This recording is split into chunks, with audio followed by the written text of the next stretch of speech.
Hello, welcome to Granada Reports, live with the latest across the northwest. Hello there. On the programme this evening. The little girl killed by a family dog bought a week ago. The parents of Bella Ray Birch are left heartbroken by their terrible loss. Bella Ray has lost her life in the most unimaginably terrible circumstances, and our thoughts are first and foremost with the family and the wider community at this devastating time. Caring for Christopher, how people who look after loved ones with disabilities are being hit even harder by the rising cost of living. Rescued from the wreckage of their country, how a charity from Cumbria helped a group of children flee the war in Ukraine. They're the fastest feet in the world. We catch up somehow with Usain Bolt ahead of this summer's soccer rain. Hello everybody, happy? Loving the lakes, why Ahmed's in the running for a top tourism award. And it's been picture postcard conditions again for many places today. All the weather details are coming up later on in the programme. First, the little girl killed by a family pet that was bought only a week ago. A neighbour has described how she battled to save 17-month-old Bella Ray Birch, but she died later in hospital. Bella Ray was attacked at her home in the Blackbrook area of St Helens yesterday afternoon. Police say the dog was humanely destroyed. Tim Scott reports. Sadly missed but never forgotten, how Bella Ray Birch's family described her today. The 17-month-old toddler was attacked by the family dog inside their house yesterday in Bidston Avenue in St Helens. She was taken to hospital by ambulance, but she died there from her injuries. The dog, which had been bought by the family just 1 week before, was humanely destroyed. Bella Ray has lost her life in the most unimaginably terrible circumstances, and our thoughts are first and foremost with the family and the wider community at this devastating time. We want to continue to support the family and the local community, and officers will remain at scene on Bidston Avenue during the day today. Scene of crime officers were still working at the family home today as the police investigation continues. Neighbours spoke of their shock at what happened to Bella Ray. This lady tried to resuscitate her after she was attacked. We just pulled off from getting the kids from school, heard all the screaming, and I just ran over. Just people everywhere, crying, screaming. Obviously the baby wasn't well. I just tried to help her. What did you actually do, Jordan? I started CPR for literally seconds, and then the paramedics came and took over.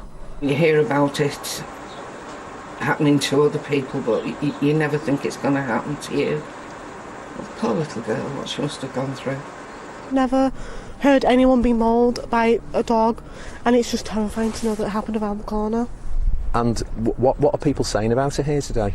They're just saying that it's terrifying and heartbreaking that something could have happened like that. So it's really scary to know that it can happen.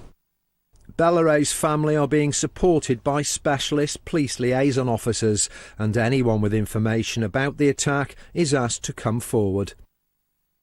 Well, we can cross live to the scene now and join Tim. It is heartbreaking, and I suppose one task for the police now, Tim, will be to find out exactly what type of dog this was.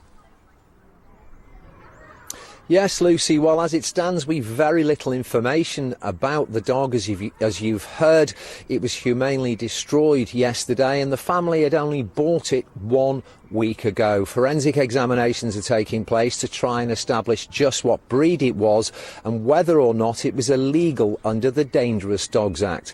Police are also in touch with its previous owners to try and establish its history. As for here, the scene of the attack yesterday, well, people have been arriving throughout the afternoon, leaving cards and leaving flowers, a fitting and poignant tribute to little Bella Ray.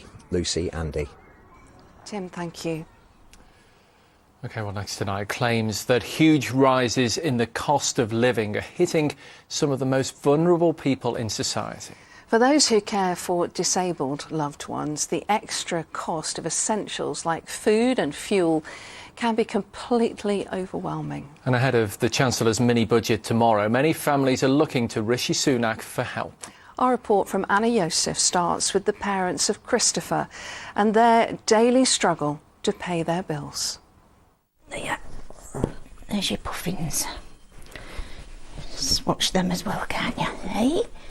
Christopher is 37, but as vulnerable and helpless as the day he was born. A viral infection at 6 months old left him permanently brain damaged. His parents, Jim and Linda, have tried their best to make his life as comfortable as possible. Christopher can't walk, can't talk, he's incontinent. It's pretty much like having a newborn baby. They've installed an electric lift so he can sleep upstairs and use the bathroom, and electric hoists so he can be moved from his wheelchair to a bed. He only looks small, but he's a dead weight, he's heavy. It's something we have to use, so we have to pay the bills, whatever they are. He has to be warm. Even in summer, he's still got cold feet and hands. So in winter, I have to have the heating on. The couple are worried about the price hikes and just how far their pensions will stretch. Mostly it's electric and gas and stuff that we can't cut down on. All right, you can maybe cut down on bits of food and stuff like that, but again, he's got to be fed. So it's just a downhill battle, really, isn't it? Life costs more for people with disabilities and their families. They have to spend more money on essential goods and services like heating, travel, equipment and therapies. And those extra costs and the rising cost of living mean people with disabilities have less money in their pockets or simply go without. The Tameside-based charity Our Kids' Eyes helps more than 2,000 families with disabled children every year. Many are already struggling financially. We had a family who told us about their electric bill the other day, and they said it's gone up from $1,800 a year to $5,200. Now that was an estimate, but she is in absolute panic that is going to happen. I feel helpless because usually when our families come to us, we can signpost them to a service. There isn't one. Sorry. There aren't any more services for them. We can fill the fridges for them. We can give them food. We can give them nappies. We can't pay a £5,000 electric bill. What happens to that family? What happens to them children? It's wrong. A bit more.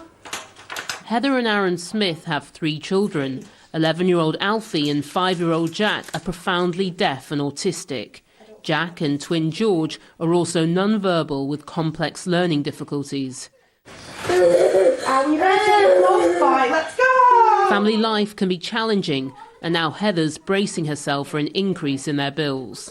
When we bought the house, it was a 2-bedroom. We didn't know we was having twins at the time, so we've had an extension added on. So again, that's increasing electric, heating. So I'm hoping we can absorb the hit, but don't really know until the time.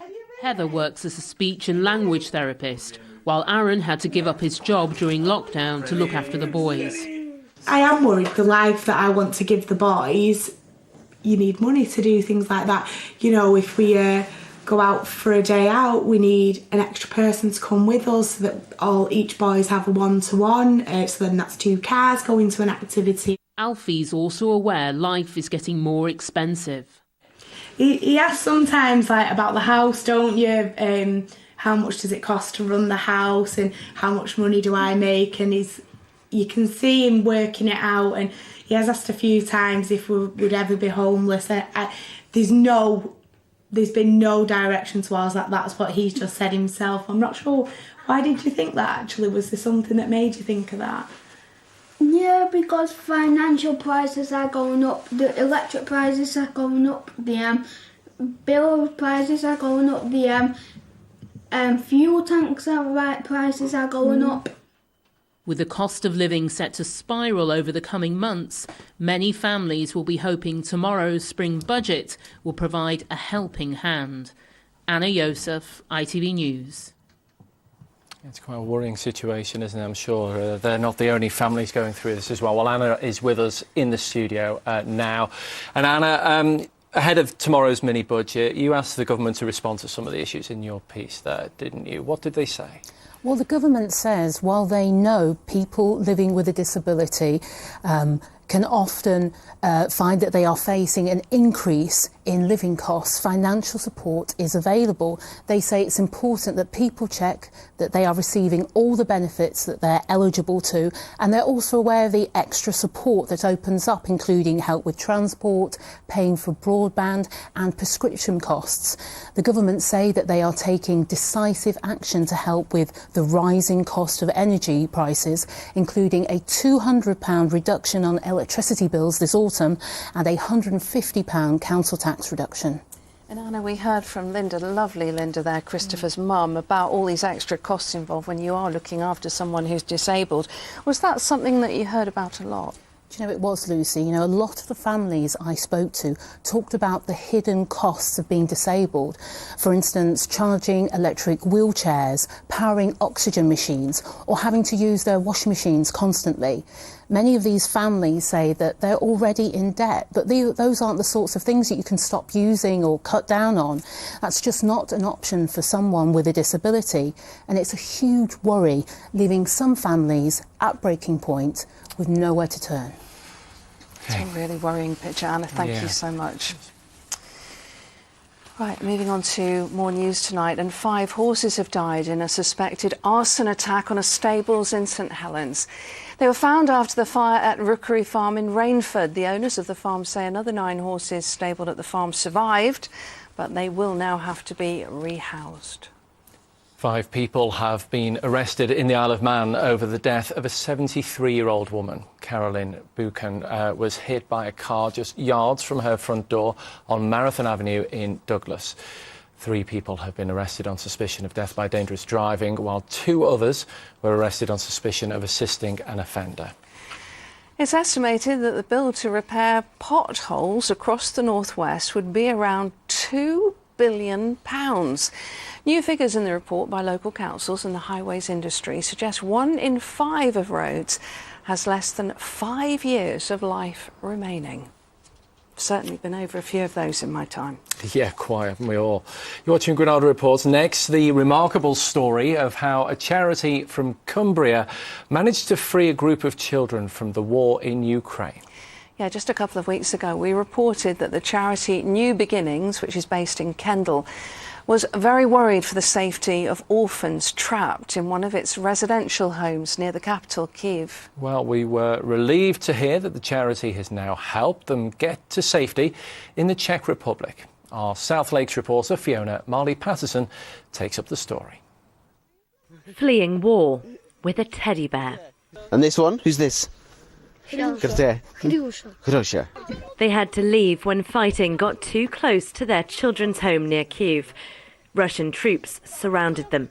A sudden call to say a train was about to leave for Poland. They packed quickly. We stopped about 3 times because of the air raids Iran, guys with parachutes there at the first days.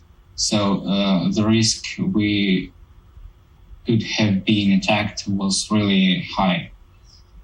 Poland welcomed them, but they were camped out with no showers. The home is supported by a charity in Kendal, where the photographer filming this is from. His wife is Czech. They found an empty summer school and drove them here. This was amazing. My friend Anastasia, she was able to talk to people and organise everything ahead of us actually arriving in the Czech Republic, which was amazing. And then for her to take 2 days off to come with us for translation, because she speaks Ukrainian, so that was a huge help. And then again, just from Jan coming out with us, this was a guy I'd never met before. We arranged it, and you're kind of nervous. This is someone you've never met on the internet. Are they going to turn up? The guy turned up, drove 1,000 miles. He took 2 days off. It's just phenomenal. Everyone wants to help. Some friends of mine in the area had told they've done work with children in this place before, and they said what a nice place it was. It's in the countryside. There's a great big lake immediately across the road, lots of nice grounds. There's a swimming pool and a basketball court and all sorts of stuff here. So it seemed like it would be a good place. And seeing it this morning, it's I'm very pleased that these guys are somewhere comfortable, and it's nice. Back in Kendal, New Beginnings is fundraising to get their education back. But they left in a hurry. They didn't pack for a long time, so they do need clothes, they need shoes. They're also concerned about their education. Obviously, they don't speak the language, so for some time they will need to get adjusted to the new place. And do hope to carry on their education online. For this, they need devices, so laptops or tablets, and that's our efforts now to get them all kitted out with what they need to carry on their education. They're now in a foreign land with a language they don't know, but it is similar. My wife's a teacher, so they are gearing up to integrate Ukrainian kids into classes. Certainly for the younger kids, they'll teach it certainly entirely in Czech, I think, and they'll learn it. There's this, I was joking with you, but I'm deadly serious, that I've been here coming to the Czech Republic for 20 years and learning Czech the entire time, and I'm quite sure within 3 months you're going to be better than me. I hope so. I'm almost certain. I've started learning, and it is not that hard as I expected. It's not that hard. It's the most difficult language in the world. It's ridiculous. Resilient, embracing their new home, but with no idea how long for. Fiona Marley-Patterson, ITV News, Kendal. So good to see them safe there. Yeah. Well, now let's take a look at what's coming up on the ITV News at 6:30 with Mary. On the programme, we'll have the very latest on the police investigation after a toddler was killed in a dog attack at her home in Merseyside. The family of 17-month-old Bella Ray Birch described her as much loved and said she would be never forgotten. I couldn't imagine how they're feeling. It must be such a blow to them, so devastating. Jurors are shown chilling CCTV of an alleged terror suspect's journey to the constituency office of the murdered Southend MP Sir David Amos. The Duke and Duchess of Cambridge continue their Caribbean tour as they move from Belize to Jamaica. We will be on the red carpet at the premiere of season 2 of the hit show Bridgerton. Well, do join me for those stories and more at 6:30.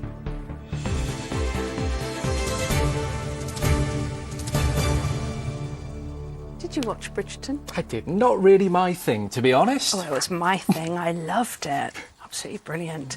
Anyway, let's move on to the sporting superstar Usain Bolt and his growing love for Manchester. The fastest man in the world says the more time he spends in the city, the more he feels like an honorary Mancunian. Yeah, Bolt makes no secret that he's a big United fan, and he's been back in Manchester to promote this year's Soccer Aid charity football match in June.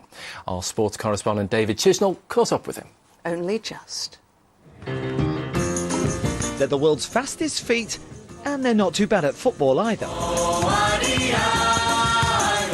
Usain Bolt has been showing off his skills and striking his famous pose at a photo shoot in Manchester ahead of this year's Soccer Aid.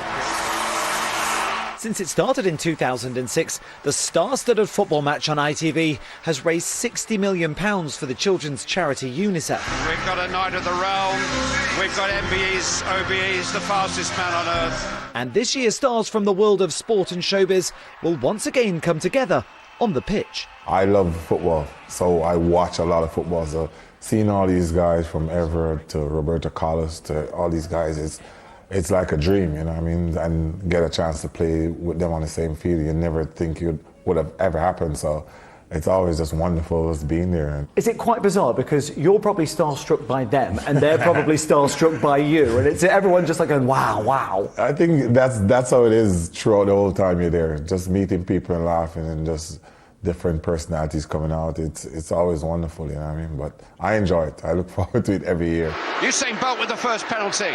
Well, Bolt's Soccer Aid record is played 3, won 2 and scored 2. As a big Manchester United fan, though, his highlight came in 2019 when he was teammates with a club legend. For me, Cantona, just being there, you know what I mean, is just a different level. And to see how smooth he still is, you know what I mean, the same person, same personality, is just... It's just different for me. Even playing against Rooney, he was serious. Last year, he was really tough also. You know what I mean? He didn't lose a step. So it was wonderful just playing all these guys and just seeing them, being around them. It was cool. Well, Bolt's love for United comes from watching them on TV while growing up in Jamaica. These days he can watch in person and goes to Old Trafford as often as he can. You've been to games and you've met Sir Alex, you've kind of been out partying with the players as well. How is that? Does that kind of pinch me moments? For me, it's always cool. You get to meet a lot of players now, especially I'm around in Manchester a little bit more because one of my friends is here now, so I get to see a lot of the City players also. I know Raheem Sterling very well, so it's good, but it's always great just hanging around, and I always chat with Alex Ferguson every time I get to the game, so it's good to see the perspective of a different footballer, a high-level coach, you know what I mean? It's fun to just have a conversation with him. Have you ever said, come on, join in Soccer Aid? I've told him no. I've told him to come back to Man U. I was like, listen, what are we doing? This is 2 seasons, actually, just 2 seasons. We need these 2 seasons, you know what I mean? But he says no. And you say you like coming to Manchester, you've got friends in Manchester. What is it about the city as well then? No, it's really chilled, you know what I mean? And again, it's where United is, so every chance I get and I can go see games, for me it's always a big thing to go to Old Trafford, you know what I mean, and just experience the atmosphere and everything, you know what I mean? So I'm excited about it. And I think, is there like a barber's that you go to as well? Do you want to get your hair cut here? Yeah, one of my friends now actually, he actually cuts my hair. I enjoy it, you know what I mean? It's almost like I'm becoming a part of Manchester, so it's a good look. An honorary Mancunian. I'll take it. Well, Bolt goes into this year's Soccer Aid match as defending champion after captaining the rest of the world team to victory over England at Manchester City's Etihad Stadium last year. But Usain Bolt lifts the Soccer Aid shield. Are you going to win it this year? Yeah, sure. For sure. Are you going to score? I'm ready. I'm definitely going to. Last year, I was unfit, but this year I need to train and get ready so I can really get it going. We wish you well, but from an England point of view, not too much success. All right, thank you. Well, the fundraising is always far more important than the final score. Bolt hopes this year's match will beat last year's record of £13 million raised, so that even more vital help can be given to children in danger all around the world. David Chisnell, ITV News, Manchester. Great, honorary Mancunian, hey? And it's always a cracking event if you want to see Usain Bolt and other famous faces in action on June the 12th at the London Stadium. Then you can go to socceraid.org.uk for all the details.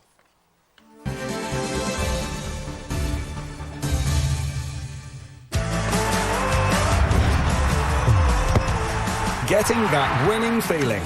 FOW, sponsors of the Granada Sport Report. Well, on to the issue everyone's talking about in football. Supporters of both Liverpool and Manchester City and the region's 2 metro mayors are calling for next month's FA Cup semi-final to be moved to the north. Yeah, the two sides are due to meet at Wembley over Easter weekend, but there's major disruption for those relying on rail travel, with no trains in or out of London Euston that weekend due to maintenance work. Now, the FA is coming under increasing pressure to move the game from the capital.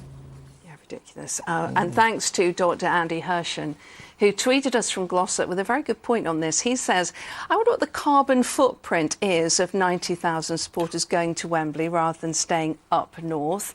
I reckon that is one mammoth footprint. Yeah, huge. Very, very crazy. Good point. Now, with the sun shining today, what better time to head for the Lake District? And we're off to meet a bit of a superstar there, Ahmed Abdelaziz. Yeah, Ahmed's the only person in the Northwest to be shortlisted for a National Superstar Award for Tourism. And he is a bit of a superstar. Originally from Egypt, he's taken Windermere by storm with his, shall we say, outgoing personality. Yeah, we love those on this programme. Paul Crone went to meet him. Ahmed Abdelaziz is a happy sort of chappie. Hello. Hello. Hello. See, I told you. So no surprise that the 46-year-old who oversees the self-drive boats on Windermere is the only Northwest finalist for the upcoming Visit England's highly prized Tourism Superstar Award. And does he love the water? You bet. I've been always in the water. I love to be in the water. You come here, you spend in 1 week, it's not enough. 2 weeks is never enough. So you have to come back to visit it again, that's what I like it for it. Ahmed's positive attitude is infectious, and if his customers are happy, then he's happy. Hello, everybody happy? Everybody happy? I can hear it. Yes. Excellent. He makes a huge difference. They don't have to be customers. It can be anybody that's here. You're not allowed to walk past Ahmed without a cheery hello, how you doing, are you enjoying yourself, can we help in any way? He goes out of his way for everybody that he comes across. The people coming for holidays, they don't want to see a miserable face, isn't it? So come on, just give him a lovely smile, man. Make the day happen, yeah? You don't know what that means to them, and they will come back to you. And with the sun out today in the Lake District, our would-be tourism hero was in full flow. And if you have any problem, guys, you don't have to worry at all. Just give me a call, yeah? I'll send you a helicopter. All right, yeah? Okay, thank you very much for listening, guys. Right, while we're here, it's not Lake Windermere. It's What just about my Windermere. word? In a minute, it's just Windermere. And the other thing is, Mere already means lake. My word, I know. my friend. Mere already means lake, so you're saying Lake Winderlake doesn't make any sense at all. My word, my word. All too soon, it was time to leave Windermere. Yes, Windermere. And a very happy Ahmed. Voting on the Visit England website for him closes at midnight. Paul Crone, ITV News, Windermere. I want to go there right now. What a great ambassador he is. Let's get the weather for Windermere and everywhere else. Here's Joe with the details. He's cooked up a storm and now he's going to scrape the fat into the bin instead of the sink. My guy. United Utilities sponsors ITV Granada weather. Hang on, was that fish? Thank you. A very good evening to you. Some gorgeous sunshine out there today. It's got to around 19 Celsius this afternoon. This time of year we'd expect around 11 at best, so we're doing very well. That theme continues through the rest of the week. Dry with warm spells of sunshine well above average temperatures. Perhaps a patchy frost here and there in rural spots by night and a few fog patches, but nothing too much to worry about. High pressure continues to exert itself as we go through into the weekend and the first part of next week. Something cooler next week, but in the meantime, the next few days will feel warm in that sunshine, and by night nothing too chilly, perhaps just a rural grass frost here and there. High pressure our friend then, as we head into this evening with very light winds, maybe a few spits and spots of rain out of thicker cloud, but really dry, quiet conditions, a gentle breeze, a few mist patches here and there, and possibly a rural grass frost for parts of Cumbria, Lancashire, Cheshire as we go through the night tonight. The odd mist or fog patch before dawn, and generally dry conditions as we start Wednesday. On to tomorrow. First of all, the sun will be up at 6:07, setting just before 6:30 tomorrow evening. Tomorrow then, a nice start to the day for most of us. Any mist and fog will lift pretty rapidly. And then it will be blue skies, plenty of warm sunshine, temperatures climbing again tomorrow afternoon to around 18, perhaps 19 Celsius in a gentle breeze, and staying dry throughout the northwest of England and the Isle of Man. So another fantastic day, pulling in a little bit more cloud perhaps over the next few days, but remaining dry, feeling pleasantly warm with plenty of sunshine on offer. Bye-bye. United Utilities sponsors ITV Granada weather. Amy! Yeah, loving all this sunshine. Everyone seems to be full of the joys of spring. Yeah, I actually got into the garden this morning. Enjoyed it so much I was nearly late for work. There you go. What can you do? I was actually a bit late for work. Oh, there you go. You and me both. Now right. the boss knows. I know. Got us into trouble now. Anybody. Great. We're back tomorrow evening at 6 o'clock. Until at then, 6. have a good night. Bye. Bye-bye.